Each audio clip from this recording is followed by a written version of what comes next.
নমস্কার সবাইকে। General knowledge tour with সোমনাথের এই পর্বে সবাইকে স্বাগত জানাই। এই পর্বে আমি কথা বলবো কিছু ভারতীয় রাগ রাগিনীর সময় নিয়ে, অর্থাৎ কোন সময়ে এই সব রাগ রাগিনী গাওয়া উচিত। চলুন আমরা দেখে নিই দিনের বিভিন্ন সময়ের সঙ্গে উপযোগী রাগ রাগিনীগুলো। আসলে ভারতীয় রাগ রাগিনীগুলো তৈরি হয়েছে দিনের বিভিন্ন সময়ের বৈশিষ্ট্যগুলোর সঙ্গে সাযুজ্য রেখে। তো প্রি ডন বা মোটামুটি রাত 2টো থেকে রাত 4টের মধ্যে যেসব রাগ বা রাগিনী গাওয়া উচিত সেগুলোর নাম হলো সোহিনী এবং পরাজ। রাতের যে আবহ এবং পরিবেশ তার সঙ্গে মিলিয়ে সোহিনী এবং পরাজ রাগের এবং রাগিনীর সৃষ্টি। এরপরে ডন অর্থাৎ ভোর 4টে থেকে মোটামুটি ভোর 6টার মধ্যে এই যে সময়কাল, তার মধ্যে যে সমস্ত রাগ বা রাগিনী গাওয়া উচিত বা অনুশীলন করা উচিত সেগুলোর নাম আমরা দেখে নিই। এরপরে ললিত রাগ এবং ভাটিয়ার রাগ। ললিত এবং ভাটিয়ার এই দুটি রাগ গাওয়া হয় এই সময়ে। এবং একই কথা আবারও পুনরাবৃত্তি করি, ভাব এবং পরিবেশ ম্যাচ করে এইভাবে কম্পোজ করা হয়েছে রাগগুলো। এরপরে আর্লি মর্নিং বা খুব ভোর, যেটা আমরা ধরছি সকাল 6টা থেকে 8টা, খুব ভোর না হলেও মোটামুটি ভোরের সময়। এই আর্লি মর্নিংয়ে আমরা কোন কোন রাগগুলো অনুশীলন করব দেখে নিই। রাগগুলো হলো ভৈরব, রামকলি এবং যোগিয়া। ভৈরব, রামকলি এবং যোগিয়া, এই তিনটি রাগ। এরপর সকাল অর্থাৎ মর্নিং, মোটামুটি সকাল 8টা থেকে সকাল 10টা, যখন সূর্যের তাপ একটু বাড়ছে, দিন এগোচ্ছে এবং তার সঙ্গে রাগের চলন এবং তার যে বৈশিষ্ট্য সেগুলো ম্যাচ করিয়ে রাখা হয়েছে। রাগগুলো হলো আহির ভৈরব, বিলাক্ষণী টড়ি বা বিলক্ষণী টড়ি, কোমল ঋষভ আশাবরী এবং টড়ি। কোমল ঋষভ আশাবরী এটা একটাই রাগ, এবং টড়ি। এরপরে লেট মর্নিং বা দিনের অগ্রগমনের সঙ্গে সঙ্গে মোটামুটি সকাল 10টা থেকে দুপুর 12টা পর্যন্ত যে সময়, সেই সময়ে যে সমস্ত রাগগুলো গাওয়া উচিত বা অনুশীলন করা উচিত সেগুলো হলো ভৈরবী, দেশকর,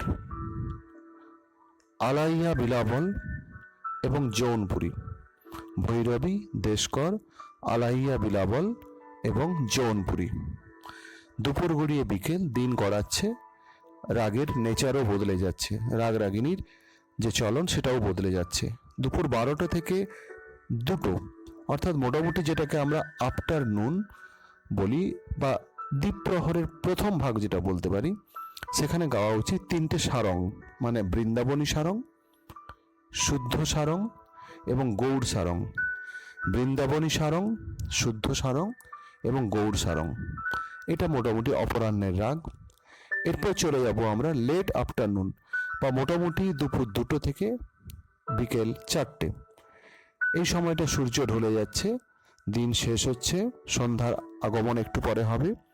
এই সময়ের সঙ্গে সাযুজ্য রেখে যে রাগগুলো গাওয়া হয় সেগুলি হলো ভীম পলসী এবং মুলতানি।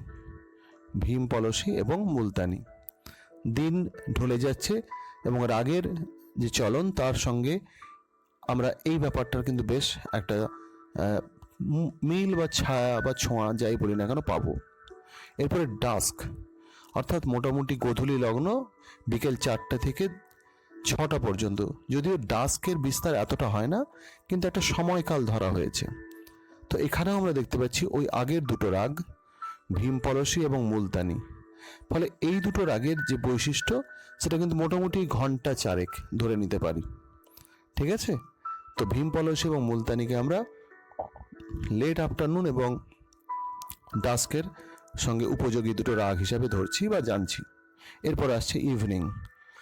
দিন শেষ, সন্ধ্যা এসে গেছে, সন্ধ্যা 6টা থেকে সন্ধ্যা 8টা।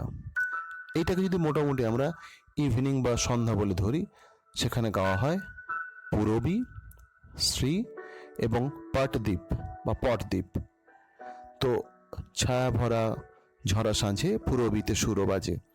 তো এই পূর্বী রাগ, শ্রী রাগ এবং পটদ্বীপ রাগ এই সময়ে গাওয়া হয়। এরপরে আসছে লেট ইভিনিংয়ের ব্যাপার, বা মোটামুটি রাত 8টা থেকে রাত 10টা।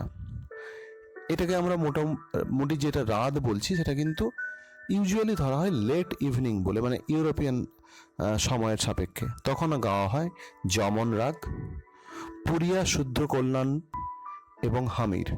পুরিয়া শুদ্ধ কল্যাণ এটা একটাই রাগ, আলাদা আলাদা কিছু নয়। তার সঙ্গে যমন এবং হামির, এই 3টি রাগ হচ্ছে এই সময়ের। এরপরে রাত বাড়ছে রাত 10টা থেকে রাত 12টা, মোটামুটি late hours of the night. তখন যে রাগগুলো গাওয়া হয় সেগুলো আমরা এবারে দেখে নিই, চলুন। রাতের বিস্তারের সঙ্গে সঙ্গে রাগেরও বিস্তারের একটা সাযুজ্য থাকে। বেহাগ যদি না হয় রাজি, অর্থাৎ বেহাগ রাগ, শঙ্করা বাগেশ্রী এবং চন্দ্রকৌশ বা চন্দ্রকোষ। বেহাগ, শঙ্করা বাগেশ্রী এবং চন্দ্রকোষ। বেহাগ তো খুব বিখ্যাত রাগ। এরপরে মিড নাইট, অর্থাৎ রাত 12টা থেকে রাত 2টো, যে মধ্যরাতের সময়, সেই সময়ে যে রাগগুলো গাওয়া হয় আমরা মোটামুটি আন্দাজ করতে পারছি দরবারি কানাড়া আসা উচিত। দেখে নিই আমরা। হ্যাঁ, মালকোষ, দরবারি কানাড়া, সাহানা এবং আদানা। মালকোষ, দরবারি কানাড়া খুব খুব জনপ্রিয় দুটো রাগ।